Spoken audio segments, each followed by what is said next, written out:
मुकेश जी कुछ कहना है?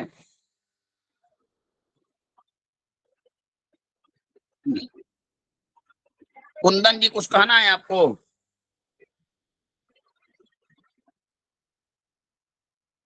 नीतू जी आपको कुछ कहना है कि कक्षा प्रारंभ हाँ करूं? जी गुरुजी मेरे को ये पूछना था, आपने जो बताया था ना, वो संतान कितनी होती है, वो पंचमेश का नवमांश कुंडली में देखने वाला बताया था, वो हम्म, गुरुजी वो जरा सा बता दीजिए अगर समय हो तो आपके पास।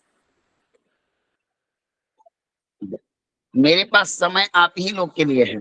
आपके पास समय है ना? जी गुरुजी मैंने तो आपसे पूछा ही है, गुरुजी कृपा होगी। ठीक है।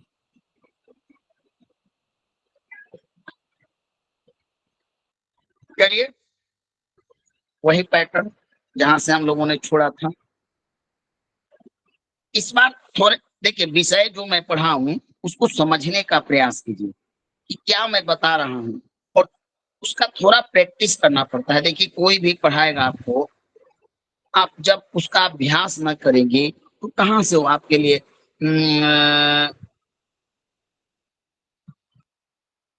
चलिए। हमने आप लोग यह जानते हैं कि ज्योतिष शास्त्र में किसी संतान का जब विचार करना होगा तो जन्म पत्रिका से हम कौन सा भाव देखेंगे? बताइए। संदीप गुरुजी जी आप पंचम भाव। बताइए। नहीं, हम क्वेश्चन करेंगे। जी गुरुजी।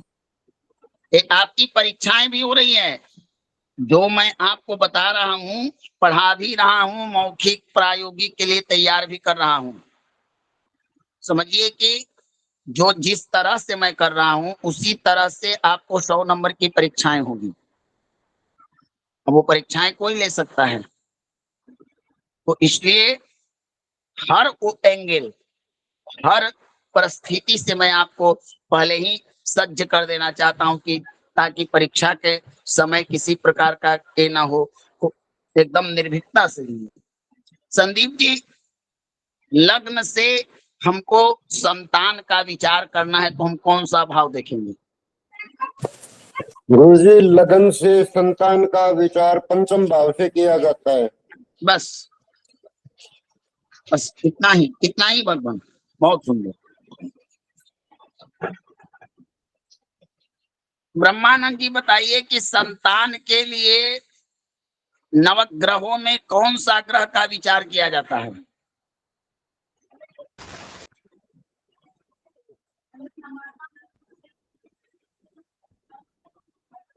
बताइए भगवान। गुरुदेव इसी बृहस्पति जातिका देव का, जी बृहस्पति देव का विचार किया जाता है संतान के लिए गुरुदेव। एकदम कंफर्म है भगवान कि किसी प्रकार का डाउट भी है मन में? गुरुदेव कन्फर्म है। लॉक किया जाए।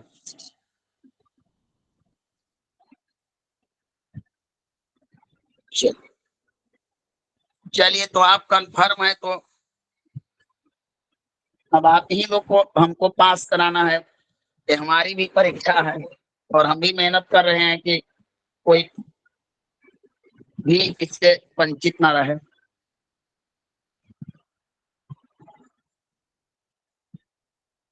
वास्तविक की सत्यता की बात है। सत्यता, दोनों लोगों ने सत्य बात बताया कि जब संतान के लिए जब विचार करना हो तो हम सर्वप्रथम पांचवा भाव देखते हैं। ये पंचम भाव ही संतान का मुख्य भाव होता है। वैसे आगे ज्योतिष में जब आगे बढ़िएगा तो पंचम से पंचम नवम भी देखा जाता है। गुरु जी स्थान से बैठा है उससे पंचम भी देखना चाहिए। 3 पोजीशन होते हैं संतान के लिए। आपने प्रश्न किया कि संतान कितना होगा, तो कई सारे सिद्धांत है। जिस समय हम पंचम भाव का अध्ययन भविष्य में भावाश्रय फल नाम का चैप्टर चलेगा तो उसमें और चीजें बताऊंगा, लेकिन सामान्यतः इस सिद्धांत को आपको लिखना है क्या? नोट करना चाहते हैं सब लोग? लिखेंगे बिल्कुल। जी गुरुदेव, जी जी।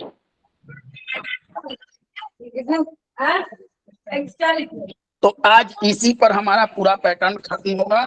इसके लिए आप लोग सहयोग कीजिए कि जिसका संतान हो वो कोई कुंडली डाले, या कुंडली डाले या ना डाले, अब ऐसी कुंडली अपने पास निकाल कर रखे जिसकी कुंडली हो और स्वयं मेरे सिद्धांतों से मिलाकर ये पता लगाता चले कि हाँ एक सिद्धांत सही है या किसी प्रकार का अंतर है। कोई एक व्यक्ति अपना कुंडली निकाल ले अपने पास। निकाले गुरुजी। जी पर लिखवा निकाल रखा है ना लिखवाने के लिए तो मैं तैयार हूं, लेकिन कोई व्यक्ति इसकी पुष्टि करेगा तब ना। नहीं, कुंडली भी बताइए। निकाल के रखी है भगवान, कुंडली भी रखी है। आप रखे हैं ना? जी जी रखे हैं भगवान। नीतू जी समझने का प्रयास कीजिएगा। जी गुरुजी। हम कहाँ थे भगवान, थोड़ा हमको मार्गदर्शन कीजिए, बताइए कहाँ थे। संतान कितने हो गए वो देखने के लिए शुरू करना है भगवान। संतान ना होना, होकर गुजर जाना, हम यही अध्ययन करेंगे कि पंचम भाव की स्थिति क्या है, बताइए हमको। जी गुरुजी। किसी भी कुंडली का अध्ययन करने के पूर्व 3 चीजों को विचार करना चाहिए। पहला, भाव का अर्थ क्या हुआ, बताइए हरि किशन शर्मा जी, आप ही से। ये जो 12 भाव होते हैं उसमें से जैसे बोलते हैं ना, लग्न है, द्वितीय भाव, तृतीय भाव, चतुर्थ भाव, ये 12 भाव उनको भाव कहते हैं। राशि, ये 12 भाव।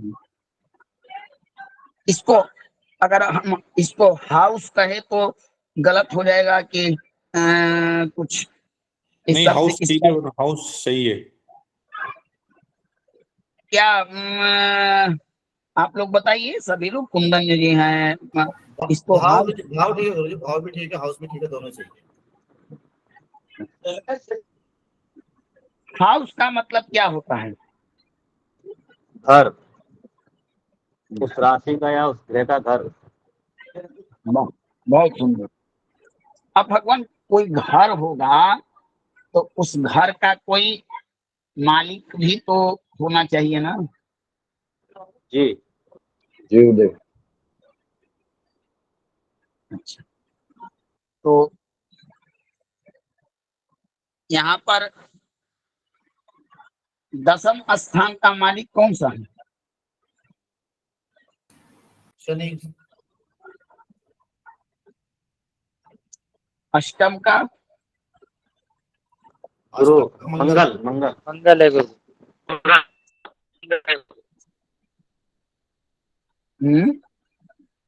मंगल। गुरुजी।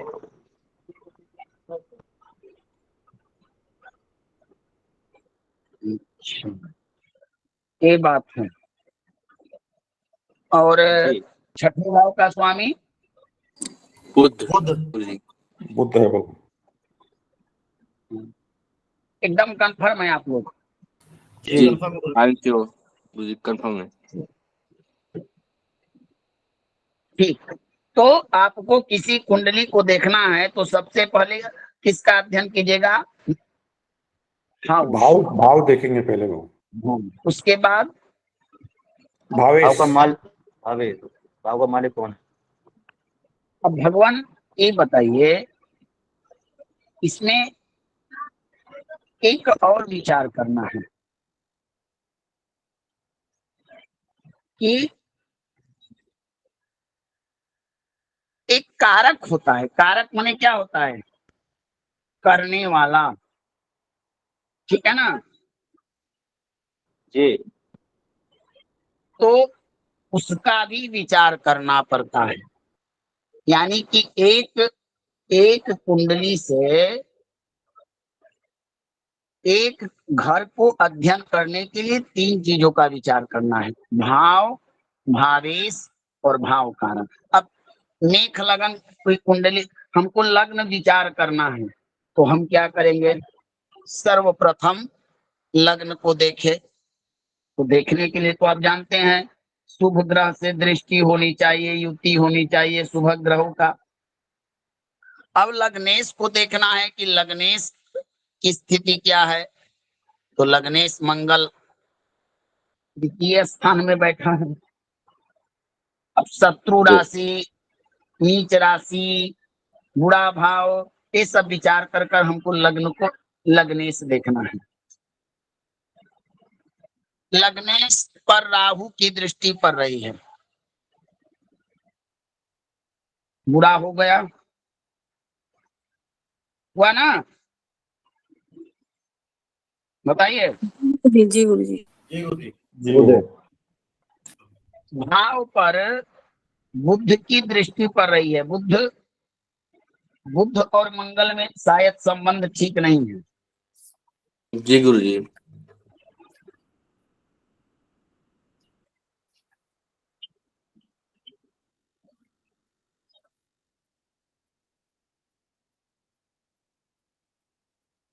पिता पुत्र में गुरु जी वैर है।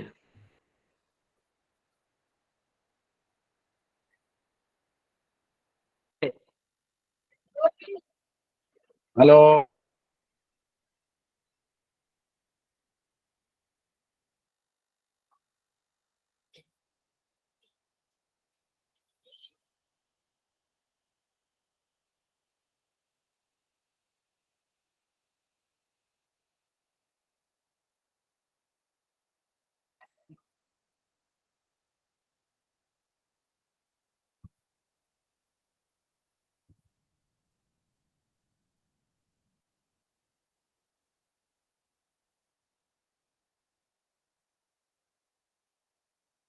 मुझे आवाज नहीं आ रही है, किसी को नहीं आ रही?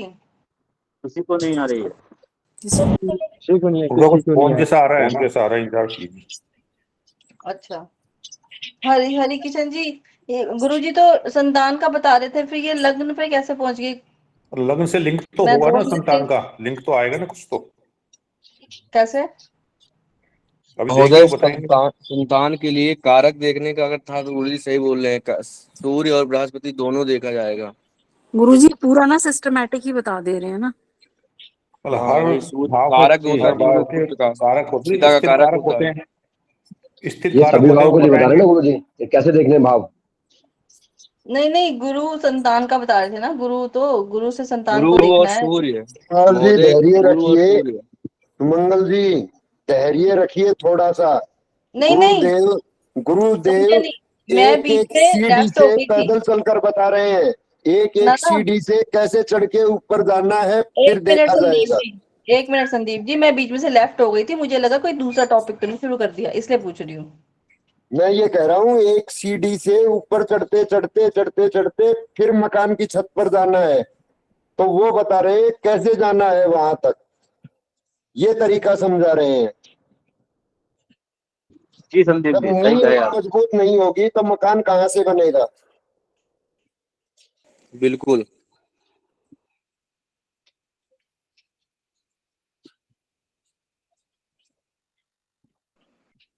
क्या संतान पक्ष से लड़की कितनी है मैंने और लड़का कितना, ये जान सकते हैं जी? बीच में लेफ्ट हो गई थी ना, तो मुझे लगा कि कहीं कोई टॉपिक चेंज हो गया क्या, इसलिए पूछ रहे हो बस। नहीं नहीं नहीं, वही टॉपिक है।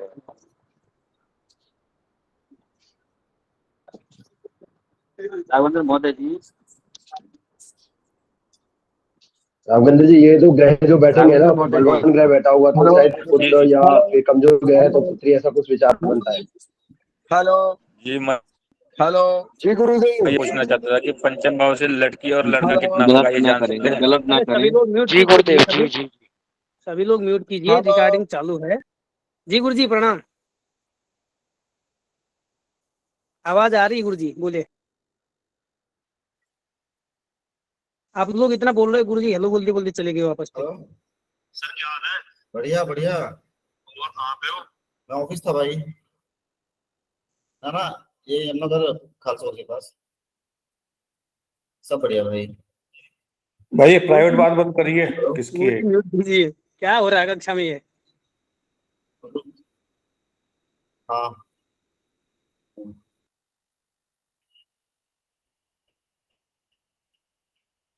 आनंद जी, जी गुरुजी। तो वो भी आनंद माइक जी, ऑफ कर ले। जी गुरुजी जी। अरुण जी कक्षा में नहीं है। प्लांट। नहीं है गुरुजी। सुबोध जी, आप माइक म्यूट कीजिए आप। नहीं नहीं नहीं, पानी तो सुबोध जी। एक नंबर का नाम। Sorry sorry sorry. जी बोलिए प्रभु। भगवान ऐसे कीजिएगा तो मैं 10-5 मिनट से बोल रहा हूँ और कोई सुन नहीं रहा है। अब इतना फिर समझाना पड़ेगा, इस पर ध्यान दीजिए भगवान। और अरुण जी कहाँ चले गए भगवान? अरुण जी भगवान नहीं वो है शायद गुरुजी। फार्म भरवा रहे हैं, मैं जब से क्योंकि बोल कुछ रहा हूँ समय कोई आवाज पहले मत कीजिए सतीश तो जी बोल का जा रहे। फोन आया, मैसेज आया था, फार्म भरवाइए देखिए कक्षा ग्रुप का में। इसका जिम्मेवारी आप लोग रहिएगा, हम नहीं रहेंगे कक्षा के लिए। आप कक्षा भी चलिए। तो मैं था, कुंडली दिख रही है ना? हेलो, कुंडली दिख रही जी है? जी गुरुजी भगवान, जी भगवान दिख रहा है। जी जी जी। किसी भी कुंडली का विश्लेषण करने के पूर्व देखिए, लग्न में बुध की दृष्टि पड़ी और किसी की दृष्टि नहीं पड़ रही है।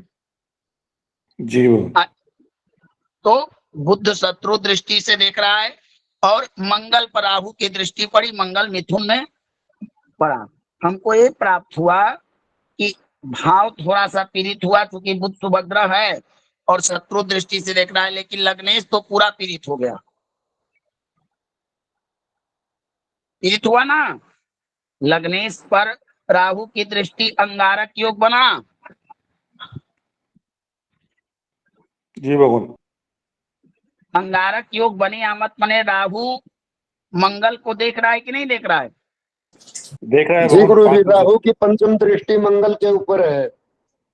अब इसका तीसरा जो वो है सूर्य, इस लग्न के लिए प्रथम स्थान भाव का कारक होता है, वो भी छठे भाव में बैठ गया। जी जी भगवान।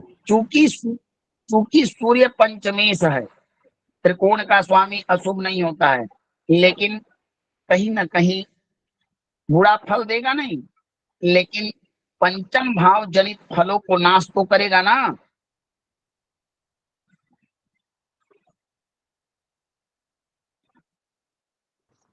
बोलिए। ये करेगा भगवान। जी गुरु जी, आप ये कह रहे हैं कि 5वें भाव का स्वामी रोग भाव में बैठ गया, इसलिए उस भाव का विनाश करेगा। हाँ, नाश नहीं जी करेगा, कमी करेगा, नाश नहीं करेगा। त्रिकोणेश कभी हानि नहीं करते, वो कमी कर देते हैं।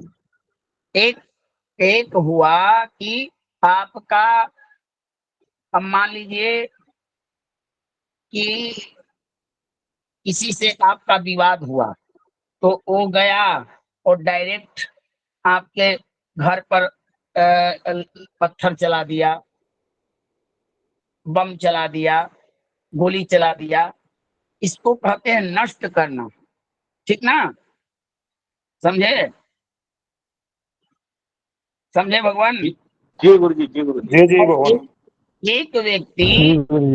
एक व्यक्ति आपसे विवाद हुआ, तो क्या कर रहा है कि आप महीने में 50,000 कमाते थे, तो वो आपके नौकरी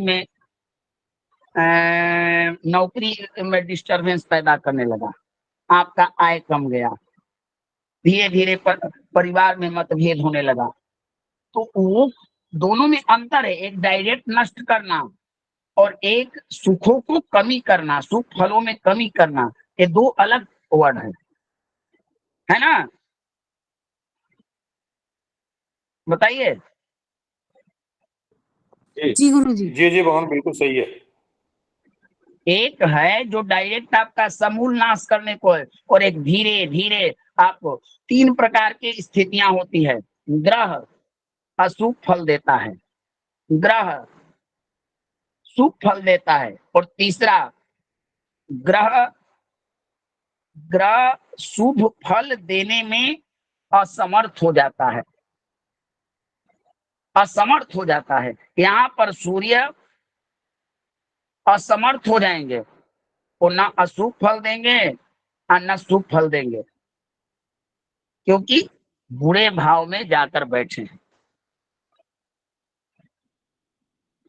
एक होता है हमको सूर्य से शुभ फल प्राप्त करना है, क्योंकि सूर्य पंचम भाव में पंचमेश होकर एक क्या कर रहे हैं कि हमारा संतान होना चाहिए, एकदम तीव्र, हमको विद्या होनी चाहिए, लेकिन उतनी नहीं है, कुछ कमी है। हमारा बुद्धि तीव्र होना चाहिए, लेकिन है नहीं, क्यों? बुद्धि में थोड़ी माने जो कमियां होती है ना, जो आपको वो पैदा करते हैं। ये बुरा फल नहीं देंगे, इनकी दशा अंतरदशा आएगी ना तो बुरा फल आपको नहीं देंगे, लेकिन पंचम भाव जनित जो भी चीजें आपके पास होनी चाहिए वो चीजें कमी देखेंगी। समझ में आया? जी गुरुजी। ना समझ में आया तो मैं दूसरा लॉजिक बताऊं। अब जैसे देखिए, आ गया भगवान, आ गया। यहाँ से लॉटरी का विचार होता है, प्रेम का। आपका क्या होगा, आप किसी से प्रेम कीजिएगा, लेकिन अगला आपसे उतना प्रेम नहीं करेगा, तो आपके प्रेम में कमी आई ना। बताइए, आप चाह रहे हैं कि किसी से हम प्रेम विवाह करें, और अगला आपसे प्रेम विवाह करने के लिए नहीं है, तो कमी हुआ ना। अगर जी दोनों हुआ। का हाँ, आप यहाँ पर चाहिएगा कि संतान से मेरा प्रेम हो, लेकिन आप संतान से प्रेम कीजिएगा, लेकिन संतान आपसे उतना प्रेम नहीं करेगा। यही काम करता है त्रिकोणेश। दूसरा है, यहाँ पर अशुभ ग्रह भी बैठे हुए हैं, शनि केतु है, तो निश्चित है कि संतान के सुख को कम करेंगे, हानि करेंगे, है ना। राहु की भी दृष्टि पड़ रही है, तो निश्चित है कि कभी न कभी जातिका को या जातक के पत्नी को मिसट्रेचिंग की भी समस्या हुई होगी, है ना।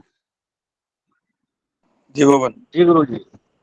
ऐसे लोगों के पेट में गंभीर बीमारी हो तो कोई समस्या, गैस की बीमारी बनी होना, शरीर में वायु तत्व बढ़ जाना, क्योंकि शनि तो शत्रु राशि में बैठा हुआ है ना, और राहु सिंह को शत्रु दृष्टि से देख रहा है, तो पत्नी को या जातक को उदर की समस्या हो, ये सब चीजें होगी।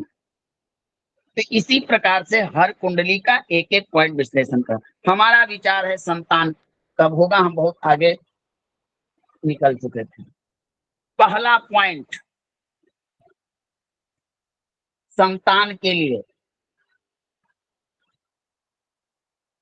पंचम भाव में, इसको नोट करना हो तो आप नोट भी कर सकते हैं। जी कर रहे हैं भगवान, बोलते जाइए। पहले मैं अष्टक वर्ग से बताता हूं आपको, आपके लिए एकदम आसान। देखिए पंचम भाव में, अब पंचम भाव, इसका पंचम भाव हुआ सिंह राशि। हमको क्या करना है, देखते चलिए, करते चलिए। सूर्य के अष्टक पंचम भाव में कौन है बताइए? सूर्य ना। पहला है कि गुरु से पांचवी राशि को देखिए, 1 2 3 4 5, मीन। हम मीन को देखेंगे, मीन। अब मीन राशि गुरु में 4 पॉइंट लेते हैं। वो अष्टक वर्ग के मतानुसार पहला पॉइंट कि इस जातक को 4 संतान होनी चाहिए। जी गुरु के अष्टक वर्ग के अनुसार, ठीक ना। जी भगवान। या अब पंचमेश, अब हम देखेंगे कन्या राशि। कन्या राशि में कितनी संख्या है? सूर्य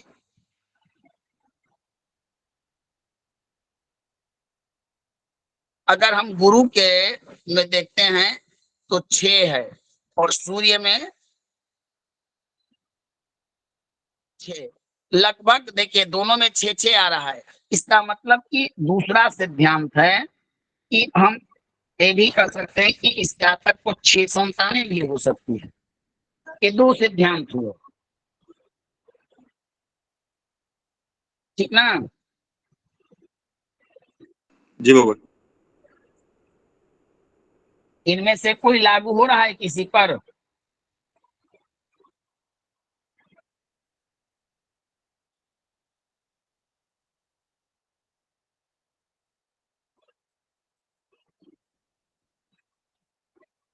बताइए। वहाँ में चेक कर रहे हैं।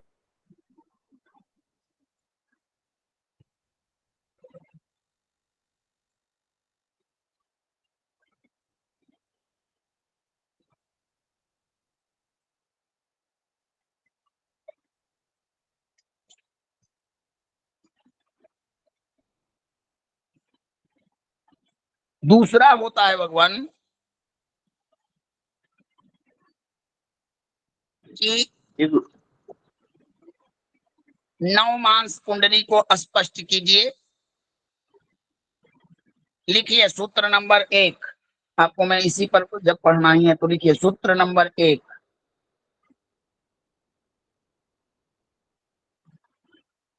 पंचम भाव का जब आप लोग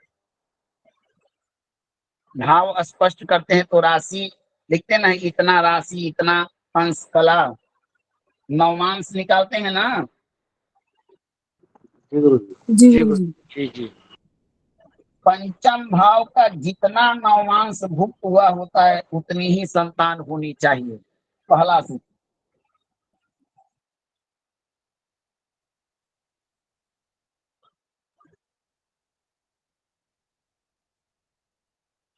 ये एक क्या बार दोबारा बोले? बताएंगे, वो नौमांस वाला कैसे हुआ? या नौमांस इसमें है कुंडली में? पंचम भाव का जितना नवमांश बीतेगा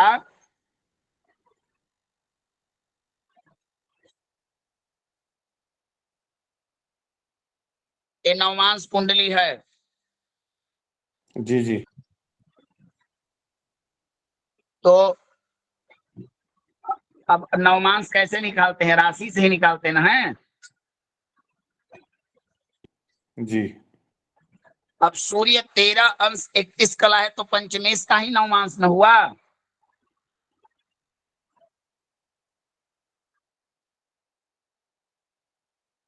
बताइए, भाव का नवमांश आप लोगों ने पढ़ा ना है कि उसका नवमांश कितना से विचार किया जाता है? तो इस तरह से है।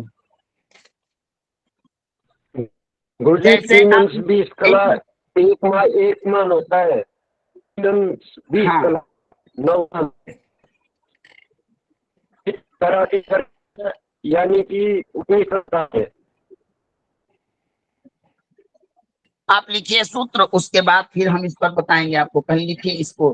फिर अब इसका मेष राशि में तो 5 ही आएगा, सिंह राशि आएगी। तो भगवान पंचमेश का कितना नवमांश किस राशि का बीता है? दूसरी राशि का, तीसरी राशि का, यही तो निकालना है ना। जी भगवान। गुरुजी अब मान निकाल के लीजिए बताओ ना, समझा दो एक बार इसको, नहीं समझ में आ रहा। नमाज तो समझ में आ गया, नमाज निकाल दिया हमने सामने, और पंचमेश कहाँ नमाज में बैठा है वो भी देख लिया, अब उसके आगे देखिए आप लोग इसमें एक सूत्र नहीं है कि पूरा निकाल कर। मैंने इसीलिए कहा था कि आप लोगों को पंचांग लेकर बैठना चाहिए। पंचांग किसी के पास रहता नहीं। अब देखिए बताइए, इतना आपको ये पता नहीं है कि किस ग्रह का क्या, कि एक नवमांश में, एक राशि में कितने नवमांश होते हैं? 9 गुरुजी। 9। अगर यहाँ पर देखिए तो आप ग्रहों का स्पष्टीकरण जब यहाँ पर देखिएगा, ग्रह स्थिति,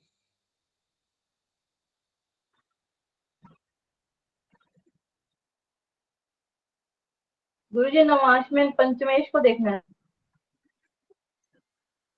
तो पंचमेश का ही नवमांश न देखेंगे कि हम अब यहाँ पर देखिए कौन सा ग्रह कितना राशि में बीत चुका है, यही तो निकालना है ना।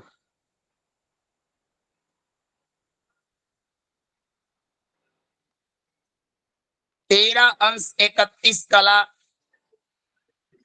सूर्य का निकल चुका है। आप नवमांश में देखिए कि सूर्य कन्या राशि के 13 अंश 31 कला में कौन सा राशि का नवमांश प्राप्त होता है, उतना तुल्य होना चाहिए। चलिए अगला सूत्र देखिए। इसमें तो वृषभ राशि का हो रहा है, 2 नंबर का प्राप्त हो रहा है। इसमें तो 2 बच्चे होंगे। अंदाज लगाइए, आप ट्रेस कीजिए। 3 सिद्धांत तो मैंने आपको दिए ना। जी 3 सिद्धांत दिए, 3 में से कोई पहला सिद्धांत बताया कि यह देखिए गुरु से 5वां भाव में कौन पड़ा, मीन राशि। अब गुरु के भिन्नाष्टक वर्ग में मीन राशि को कितना अंक प्राप्त हुआ, 4, ठीक ना। 4। तो वहां पर आप देखिए कि यह चीज लागू होता है कि नहीं। तो पहला सिद्धांत देखिए अगर सही है, गुरुजी नवमांश बीत चुके हैं, चौथे नवमांश में कितना, तो चौथा नवमांश तो बीत, कितना नवमांश बीत चुका है, 3 बीत चुका है, चौथा बीतने वाला है। बीता नहीं है, थोड़ा सा कमी है। चौथा बीच गया वो ना, 13-20 ही होता है। 13 बीत चुका है, 5वें में चल रहा है। तो 4 अंदाज लगाइए ना आप। आपका हर जगह तो 4 ही आ रहा है ना।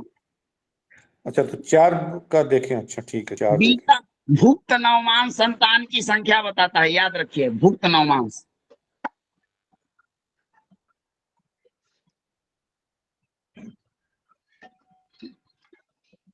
तो 4, 2 जगह 4 आ गया तो 4 मान सकते हैं इसके संतान।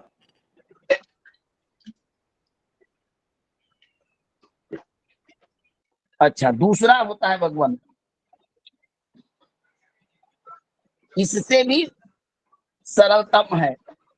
अब देखिए इससे भी सरलतम आप निकाल सकते हैं। पहला लिखिए पंचम, 1 मिनट अभी, पंचम भाव और पंचम भाव के स्वामी लिखिए, पंचम भाव और पंचम भाव के स्वामी।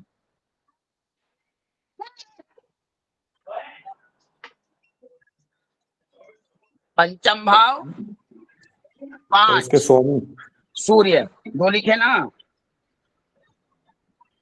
जी। अब देखिए दूसरा है पंचम भाव में कितने ग्रह हैं,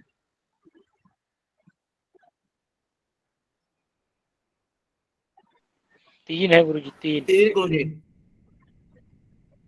अच्छा इसको भी लिखिए, पंचम भाव में 3 ग्रहों की युति।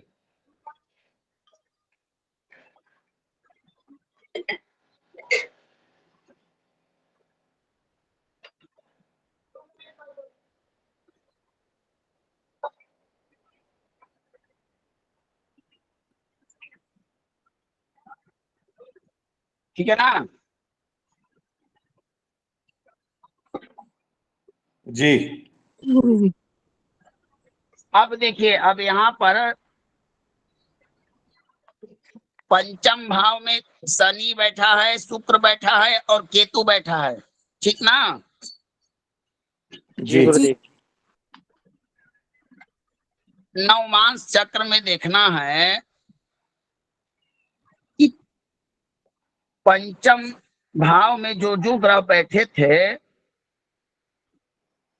वो कितने नवमांश में, मित्र नवमांश में बैठे हैं। तो देखिए शुक्र भी मित्र के नवमांश में नहीं है, एक एक शनि जो है मित्र नवमांश में बैठा है। लिखिए, एक शनि मित्र नवमांश में,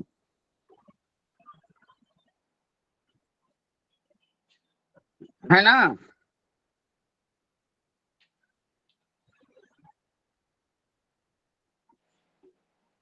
है कि नहीं भगवान? शनि अपने मित्र के नवमांश में है कि नहीं, मिथुन राशि हाँ में। जी जी, बुध के नवमांश में। तो वहां पंचम भाव में बैठने वाले में एक ही ग्रह ना मित्र के नवमांश में आए। हाँ जी। शुक्र क्या है, मंगल से क्या है शुक्र का संबंध, रिलेशन? शत्रु का।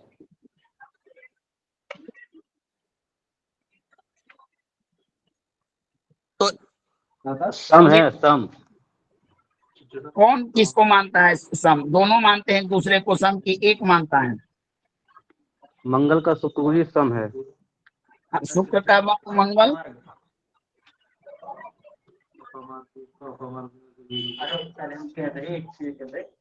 सम, दोनों का सम है गुरुजी।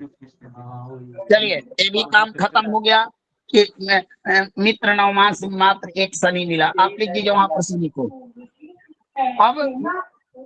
अब देखना है कि पंचम भाव वाला ग्रह, माइक म्यूट, पंचम भाव, एक माइक म्यूट कीजिए भगवान। पंचम भाव में बैठा ग्रह शत्रु, माइक म्यूट कीजिए भगवान।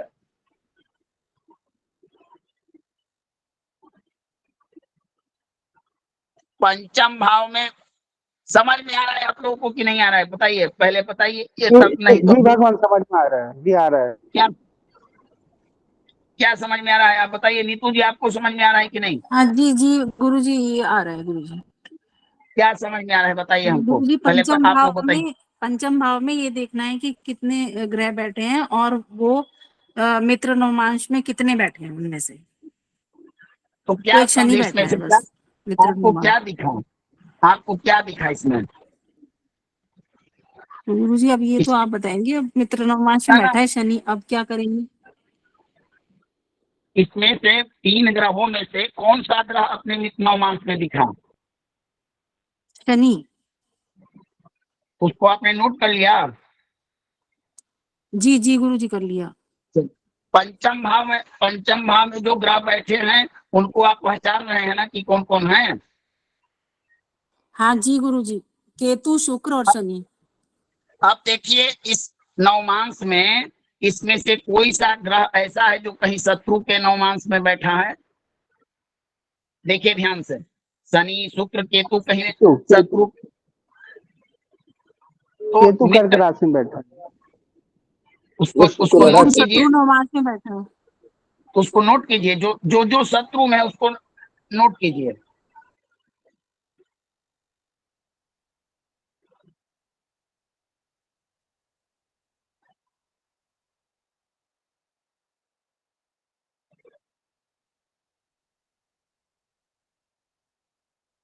ठीक है ना? हाँ जी गुरुजी। चलिए, यहाँ पर पंचम भाव वाला काम खत्म हो गया। अब इसका इतना ही प्रयोजन है। दूसरा सूत्र, सूर्य से पंचम भाव 1 2 3 4 5 कोई ग्रह नहीं बैठा है?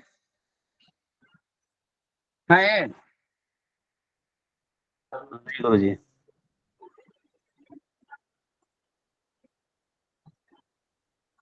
चलिए छोड़िए इसको। बृहस्पति से पंचम भाव,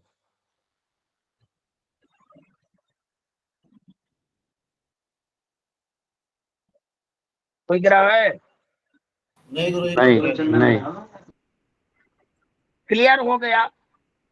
तात्पर्य हुआ कि जितने ग्रह इन तीनों से, पंचमेश से, सूर्य से और पंचम भाव से, जितने ग्रह मित्र नवमांश में बैठेंगे उतना ही संतान होगा। लिख लीजिए। गुरुजी लिखवाइए गुरुजी। पंचम भाव सूर्य, पंचम भाव और सूर्य से पंचम और बृहस्पति से पंचम।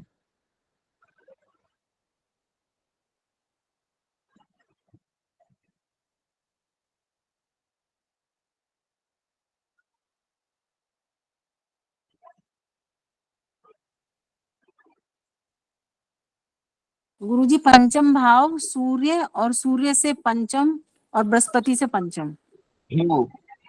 जी। अब यहाँ पर एक चीज और हम देख सकते हैं, शनि को देख सकते हैं।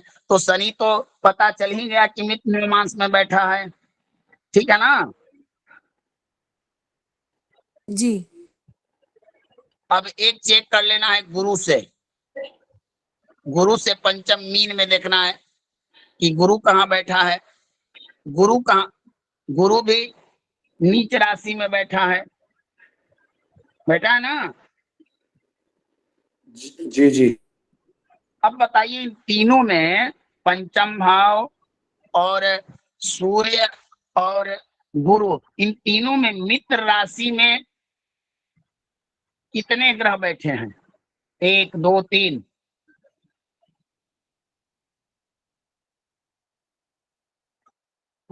पंचम से आपने देखा शनि मित्र में बैठे हैं। सूर्य से भी शनि, सूर्य का पंचम भी तो मकर राशि आया ना।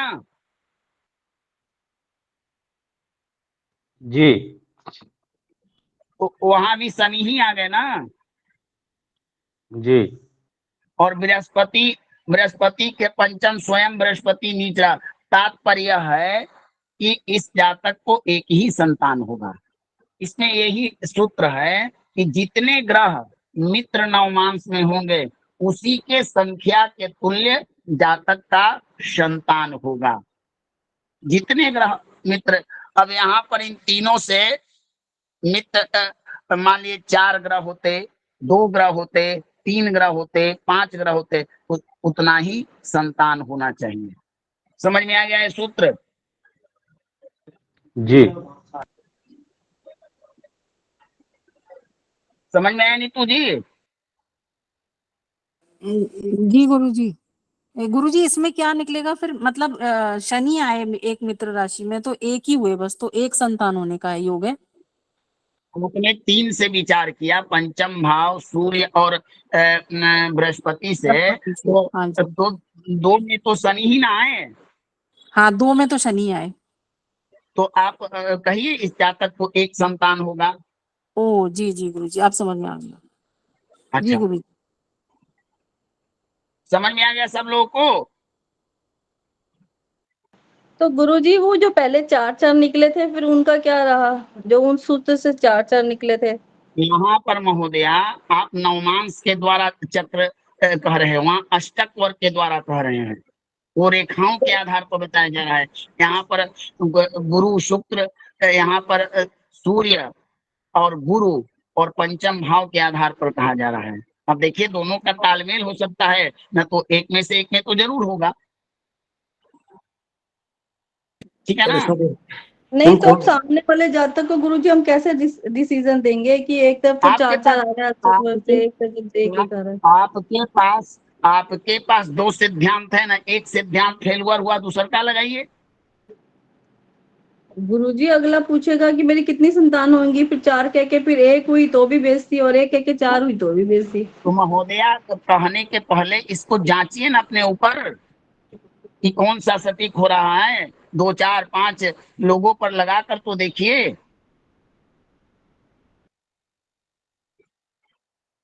क्या सबके ऊपर फिट नहीं बैठेगा ना भगवान, हर आदमी के लिए अलग अलग फार्मूला बैठ सकता है, तो ये तो वो तो रहेगा ना, दिक्कत तो रहेगी कि हम क्या कंफ्यूजन होगा भगवान? मान लीजिए कि अष्टम वाले को सही माने या नवमांश वाले को सही माने, कोई एक फार्मूले से माने, कौन से देखें, या तो नवमांश वाला देखें।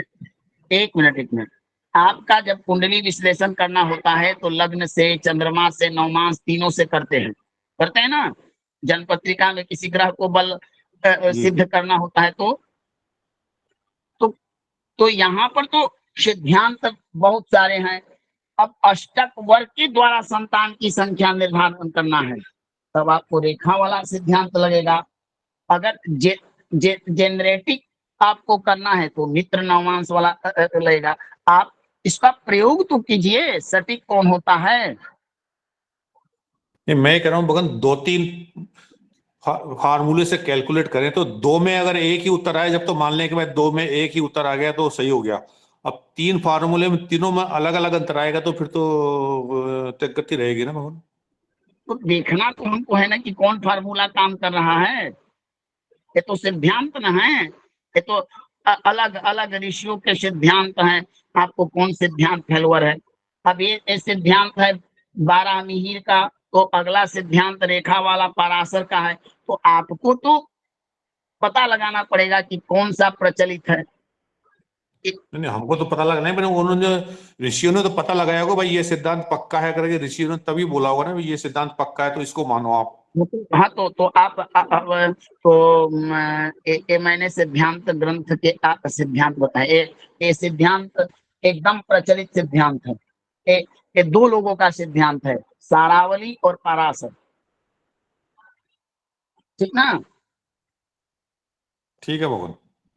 अब इसमें अभी और कंफ्यूजन बढ़ाने वाले सिद्धांत हैं। अगर पंचमेश उच्च का हो तो ओ हो सकता है, ये हो सकता है। तो एक बार इन सिद्धांतों को लगाइए, ये नियम है। अब नियम लगाकर चेक कीजिए 2, 4, 5, 6 कुंडली पर, तब स्वतः पता चलेगा कि कौन सा है। ठीक है ना गुरुजी। गुरुजी हाँ। इसमें ये भी हो सकता है क्या, जैसे कितनी कन्या संतान होंगी। अगला प्रकरण मेरा वही है। पहले हाँ ये जी। समझ में आया कि मैंने क्या कहा कि आप लोग अपने कुंडली लेकर बैठिए और इसको घटा कर देखिए किसी पर घट रहा है कि नहीं घट रहा है। घटा किसी पर या नहीं घटा, ये बताइए। अभी तो गुरुजी किया नहीं है, अभी करेंगे आज। तब हरिकिशन जी बिना किए हुए भगवान कैसे पता चलेगा। अब जैसे आप लोग बताइए, आपके पास कोई जनपत्रिका आया, मैंने मान लीजिए कि आपको प्रायोगिक परीक्षा देनी है और आपको कहा जाए फल कथन करना है, तब उस समय भी कंफ्यूजन आएगा कि हम फल कथन कहाँ से करें। अष्टक वर्ग से करें, गोचर से करें, दशा से करें, लग्न से करें, नवमान से करें। ऐसा तो कंफ्यूजन आ सकता है ना, बताइए। कंफ्यूजन आना तो चाहिए, लेकिन जब ज्योतिष इतना पुराना है तो कितने ऋषि मुनियों ने, कितने ज्योतिषियों ने इसको एक्सपेरिमेंट करके चेक करके देखा होगा, तभी तो हमारे तक लेवल पे आया है ना। तो हमको तो वो चाहिए ना कि भाई ये टेस्टेड है सब कुछ। हाँ तो उन्होंने, अब देखिए उनका कुछ तपोबल था, कुछ संस्कार था। देखिए ज्योतिष कभी गलत नहीं हो सकता है। ज्योतिष के सिद्धांत में ज्योतिषी गलत हो सकता है कि आपके अंदर में ऐसा कुछ नहीं है जो आप कह रहे हैं घटित हो रहा है, या सिद्धांत पर आपका पूर्ण फोकस नहीं जा रहा है। एक बार इसका मंथन कीजिए, 10, 15, 5, 6, 7 कुंडलियों में घटा कर देखिए, ना हो तो दूसरा सिद्धांत से हम देखेंगे। कोई ना कोई तो सिद्धांत मेरा लागू होगा, बताइए। वो तो होगा भानु, तो एक्सपेरिमेंट करेंगे। तो मैं तो ये कह रहा हूँ कि अभी तक हजारों साल से ज्योतिष तो किसी ने तो एक्सपेरिमेंट कर लिया होगा ना ऑलरेडी, पहले से ही करके रखा होगा। अभी एकदम जो एक्सपेरिमेंट किया हुआ सिद्धांत है, एक्सपेरिमेंट किया हुआ सिद्धांत है ये दोनों ज्योतिष शास्त्र। अब गुरुजी आपने एग्जाम भी लेना है सितंबर में, तब तक तो कितनी चीजों के एक्सपेरिमेंट हो ही नहीं पाएंगे। फिर वहां पे कुछ गलत लिख गए तो आपका नंबर कटेगा, आपका नंबर कटेगा इसमें। अभी में आप हमारी ही मैं अपने ही एक कुंडली देता हूँ, उसमें आप बताइए कि मेरे कितने संतान हैं, तभी तो एक्सपेरिमेंट होगा। एक्सपेरिमेंट तो करना पड़ेगा ना आपको। अब देखिए एक्सपेरिमेंट, हाँ 2 और 2 4 होते हैं, जो कि सर्वकालिक सत्य है। तो फिर उस पे ऊपर कोई भी सिद्धांत लगाए 4 ही आएंगे। तो ऐसा होना चाहिए ना। भगवान हम कह रहे हैं कि एक फल आप चंद्रमा के आधार पर कहिएगा, ठीक ना। और एक फल आप जाकर दृश्यकान नवमांस के, तो कुछ अंतर तो आएगा ना, क्योंकि सबका अलग अलग फंक्शन है। अब लग्न कुंडली, अब सिर्फ लग्न कुंडली के आधार पर आप 50% फल कह सकते हैं, लेकिन आगे बढ़िए, चंद्रमा कुंडली देखिए, सूर्य कुंडली देखिए, नवमा, जितना ही डीप जाइएगा उतना ही आपको इसमें भ्रम पैदा होगा। भ्रम दूर करने के लिए अभ्यास करना पड़ेगा, तभी ज्योतिष आता है। इतना सरलतम नहीं है किसी के बारे में जीवन में भविष्य बता देना, ठीक है ना। अब इसमें जी क्या बाबू, ठीक दिक्कत है। है, उसमें क्या दिक्कत है? पंचम भाव, पंचम भाव में, एक मिनट, पंचम भाव में जितने ग्रह बैठे हैं उसमें से नवमांश कुंडली में इतना ग्रह मित्र के नवमांश में है। अभी आप जब कैरियर का निर्धारण करना है किसी जातक का, वहां पर होता है कि दसम भाव को देखिए, दसम भाव में कौन सा ग्रह बैठा है उसको देखिए, फिर नवमांश कुंडली को देखिए कि नवमांश में वो किस ग्रह के नवमांश में है, उस ग्रह के जातक के अनुसार उस जातक का जीविकोपार्जन होता है। तो एक हमारे यहाँ एक सिद्धांत नहीं है, एक सिद्धांत से अगर घटित नहीं हुआ तो हम कह देंगे कि ज्योतिष झूठा है। कई सिद्धांत है, जिस प्रकार हमारे यहाँ गणेश जी के पूजा से हमारी कामना न बनी तो शंकर जी का मंदिर है, उनसे न काम चला तो विष्णु भगवान के पास 18 ऋषियों का यह अनुभव है जिन्होंने तप के द्वारा अर्जित किया है। तो मैं आपको सिद्धांत बताया, ये पाराशर मुनि का सिद्धांत है, इसको लागू करके आप बताइए। प्रश्न नंबर 2, हम कैसे जाने कि किसी जातक का लड़का होगा कि लड़की? यही प्रश्न था आपका ना। जी गुरुजी। जातक पारिजात नामक ग्रंथ का सिद्धांत है, पुरारास्यं से अधीश्वरे उग्रहिन्द्रुक्तै दुष्ट सुग्रहे प्रसूति। पंचम भाव, लिखिए इसको,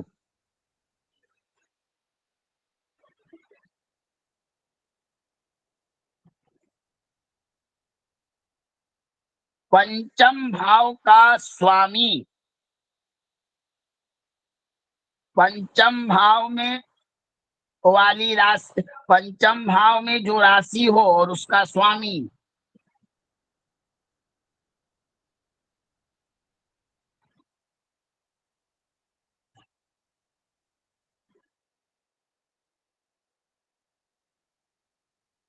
जी बाबू, आगे। पुरुष राशि के नवमांश में बैठे हों।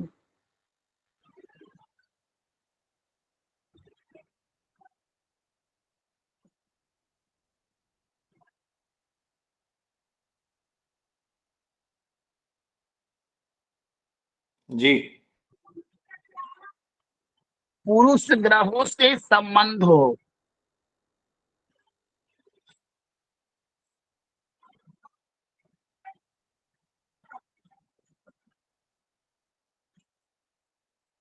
जी बाबू। अब देखिए, सूर्य सिंह राशि कौन सी राशि है? पुरुष या स्त्री? पुरुष या स्त्री? पुरुष। पुरुष राशि, पुरुष राशि। सूर्य कौन सा ग्रह है? पुरुष। अब नवमांश में सूर्य को देखिए कि वो बैठा कहाँ है, वृषभ राशि में, वृषभ राशि में बैठा है ना। जी जी। वृष राशि पुरुष की है कि स्त्री की है, ये बताइए। पुरुष के स्त्री। स्त्री है गुरुजी। स्त्री की है, और दूसरी दूसरी राशि स्त्री की है। गुरुजी शुक्र जो है स्त्री है, युवती है। काम गड़बड़ हो गया इस जातक के लिए, काम गड़बड़ हो गया।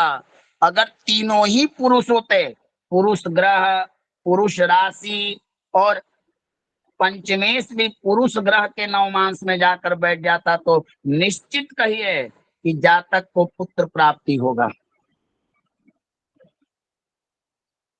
अब देखिए, सूर्य नवमांस कुंडली में मंगल वृश्चिक राशि और मेष राशि में बैठे, धनु राशि और मीन राशि में बैठे। अगर धनु राशि में, मीन राशि पुरुष राशि है या ऐसी, बताइए हमको, बताइए मीन और धनु कौन सी राशि है?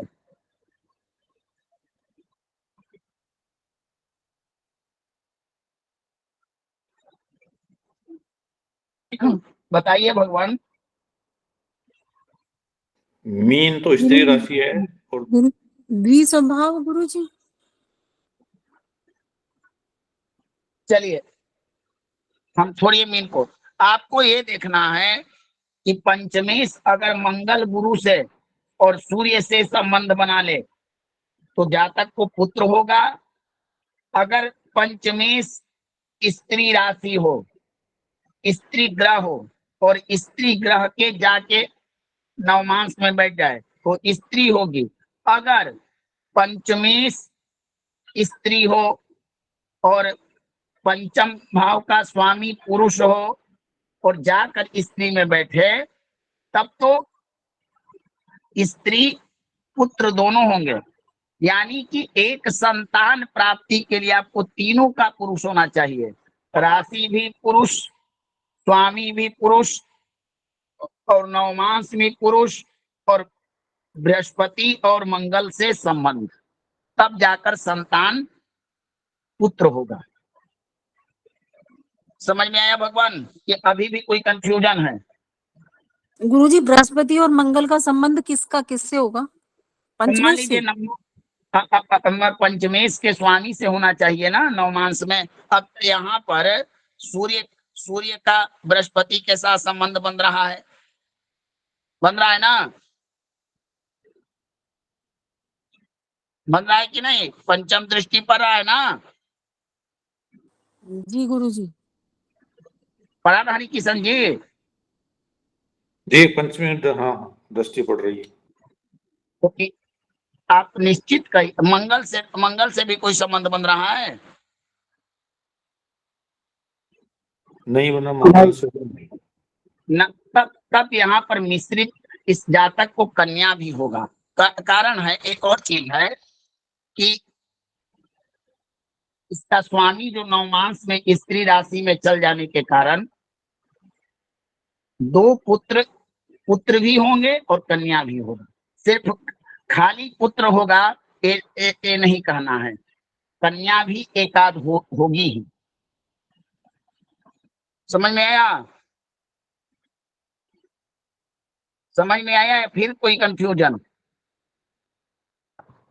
तो पुत्रों का निश्चित हुआ लेकिन कन्या का निश्चित नहीं हुआ, कितनी कन्याएं होंगी? कन्या की संख्या के लिए मैंने बता दिया प्रभु की जितना स्त्री ग्रहों का प्रभाव पंचम पर होगा उतना ही कन्या होगा और जितना पुरुष ग्रहों का प्रभाव होगा उतना पुत्र होगा। अब यहाँ पर पुरुष तत्व तो ज्यादा ना है, राशि भी पुरुष, स्वामी भी पुरुष और पुरुष ग्रह से दृष्टि भी हुआ, सिर्फ बैठा है स्त्री ग्रह में ना जी। तो यहाँ पर तो ज्यादा पुत्र की संख्या होगी ना। जी जी जी।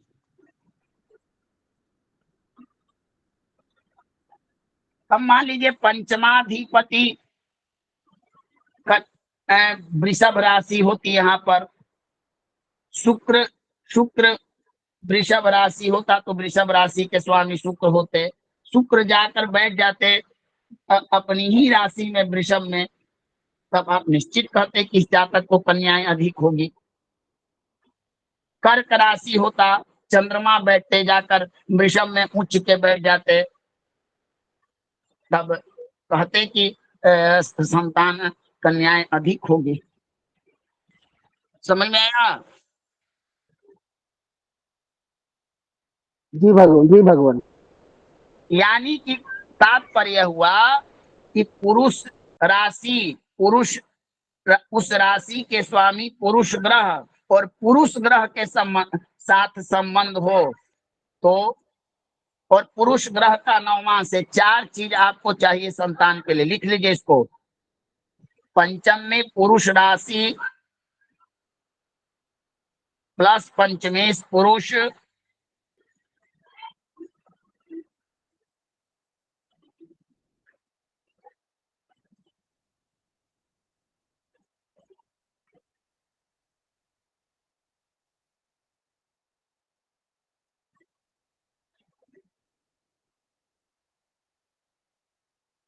नवमांश पुरुष,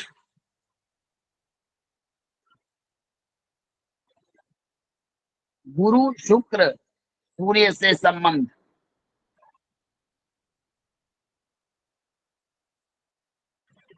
गुरु और भगवान पुरुष ग्रहों से संबंध होगा तभी तो पुरुष होगा ना। गुरुजी शुक्र से संबंध होगा तो फिर कन्या होगी ना। हाँ लिखिए इसको, पहले इसको पूरा कीजिए, पुरुष ग्रह से संबंध।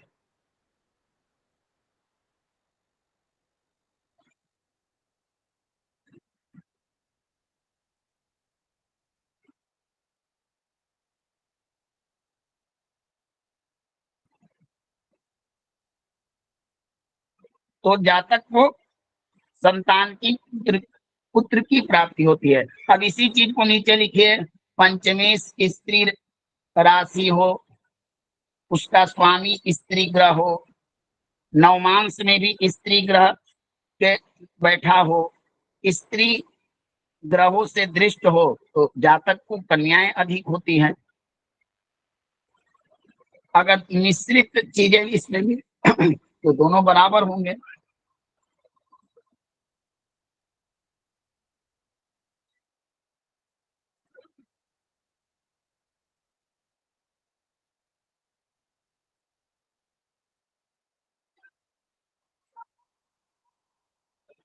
गुरुजी बराबर के लिए क्या बताया आपने?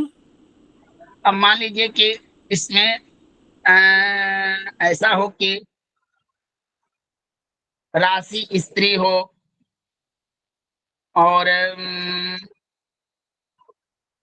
द्विस्वभाव राशि हो, स्वामी भी उसका न पुरुष हो न स्त्री हो न पुंसक हो, जैसे शनि बैठ जाए, लेकिन जाकर स्त्री ग्रह में, तो यहाँ पर तो आपको अपना देखना होगा ना, पूरा स्त्री तत्व का प्रभाव होगा तो स्त्री होगी, पूरा पुरुष तत्व का प्रभाव पुरुष होगी। अब स्त्री तत्व पुरुष तत्व तो मिश्रित होता है। अब जैसे कि कर्क राशि हो और चंद्रमा, ये दोनों हो गए स्त्री तत्व, हो गए ना, हुए कि ना? हेलो बताइए। हाँ यहाँ जी जी जी। लेकिन नवमांश में चंद्रमा का संबंध मंगल से हो जाए, जाके गुरु के पुरुष राशि के नवमांश में चल जाए, सूर्य से हो जाए, गुरु से मंगल से हो जाए, गुरु से हो जाए, तब तो स्त्री तत्व पुरुष तत्व दोनों का सम्मेलन हो गया। तो यहाँ पर पुरुष स्त्री दोनों कहना चाहिए। समझ में आया? स्त्री पुरुष दोनों कहने का मतलब गुरुजी? कन्या और पुत्र दोनों हो सकते हैं। ऐसे होते हैं लोग कि नहीं कि जिनको कन्या पुत्र दोनों हैं, एक ही साथ। भगवान हम जुड़वा के लिए नहीं करें, हम जीवन भर की बात बता रहे हैं। संतान के बारे में उनका आप ऐसा बता सकते हैं। जी जी जी। समझ में आया नीतू जी? जी जी गुरुजी। अब इन तीनों चीजों को अपनी कुंडली पर लगा कर देखिए कि जिस जातक के अधिक कन्याएं हैं, 4-5 कन्याएं हैं, 2 क्यों कन्याएं हैं, उनका पंचम में कौन सा राशि है, पंचमेश।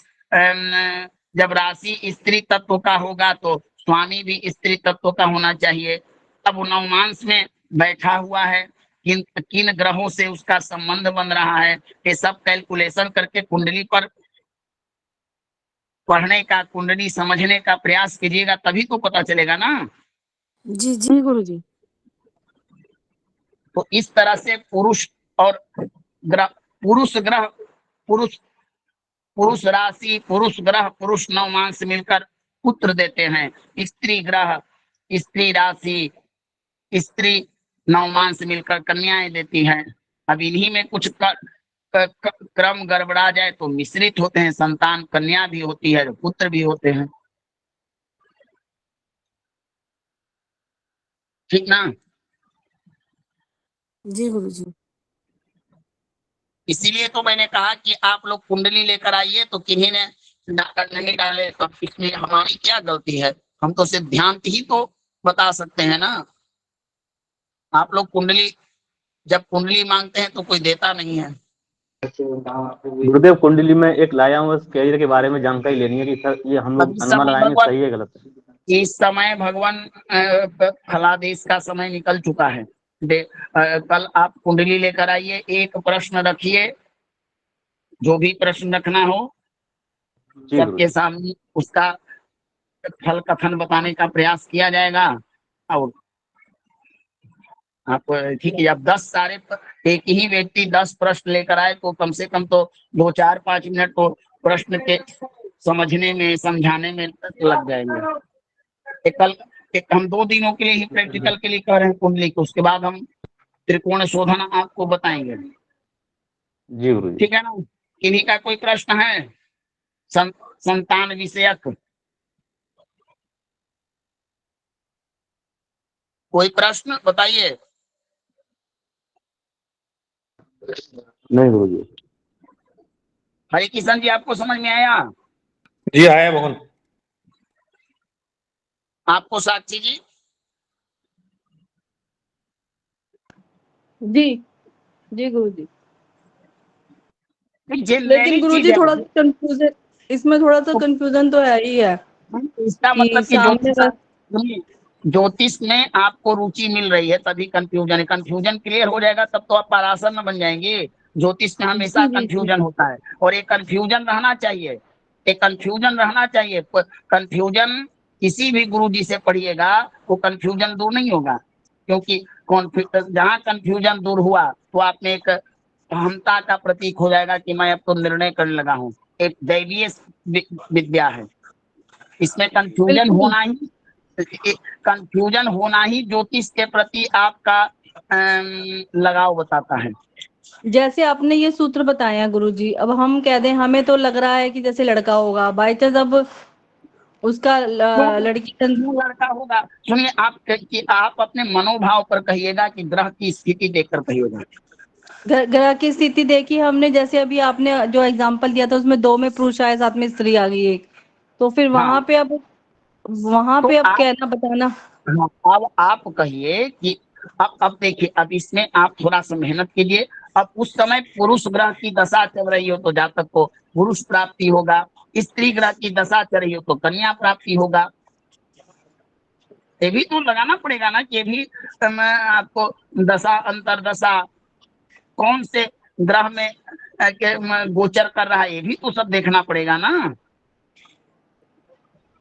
बताइए जी। अगर सप्तम भाव स्वामी की दशा चल रही हो और कोई आपके पास प्रश्न लेकर आए कि मेरा संतान कब होगा और आप कहिएगा कि अभी तुरंत हो जाएगा, तो कहां से होगा? संतान के लिए संतान भाव के स्वामी की दशा, संतान के कारक की दशा, संतान के में बैठने वाले ग्रहों की दशा चाहिए। अब तृतीय की दशा चल रही हो और कोई आपके पास प्रश्न लेकर आए कि मेरा विवाह कब होगा, आप तुरंत कह दीजिएगा तुरंत होगा, तो ये संभव ना है। बताइए जी। अब जिस प्रकार स्त्री और पुरुष का राशि के आधार पर स्वभाव हम लोग निकालते हैं ना कि हाँ पुरुष तत्व लग्न में राशि है, पुरुष क्रूर राशि है, अग्नि तत्व है तो जातक ऐसा होगा। बताइए। जी गुरु जी। अब उस आधार पर पंचम बताएगा, उसमें पुरुष ग्रह की अधिकता होगी तो संतान होगा। 3 पॉइंट में से 2 पुरुष 1 स्त्री, पंचमेश की प्रधानता मुख है। राशि स्वामी का प्रधानता बहुत होता है, ठीक है ना। जी जी गुरुदेव, यदि वहाँ पे सारा पुरुष मिल जाए और यदि दशा और अंतरदशा में स्त्री राशि के चल रहा हो, तब क्या होगा फिर गुरु जी? जब पुरुष की अधिकता होगी तो भगवान संतान ही होगा। अब ऐसा नहीं है प्रभु कि इसमें भी आपको विचार कर, अब मान लीजिए कि किसी को 60 वर्ष में पुरुष ग्रह की दशा चले तो उसको 60 वर्ष में संतान ही हमेशा होता रहता है। दशांतर दशा मतलब उतना उस समय है जब डिलीवरी होने वाला हो, तब आप उसकी दशा का कीजिए, न तो जीवन भर देखिएगा तो संतान ही होता रहे। डिलीवरी के समय में जब उसको एक प्रश्न लेकर आया कि हमारा होने वाला संतान कौन है, तब कुंडली देखकर विश्लेषण करके उसकी दशांतर दशा इत्यादि का संयोग करके बता सकते हैं। मेरा प्रश्न गुरुदेव ये था कि वहाँ सब हमको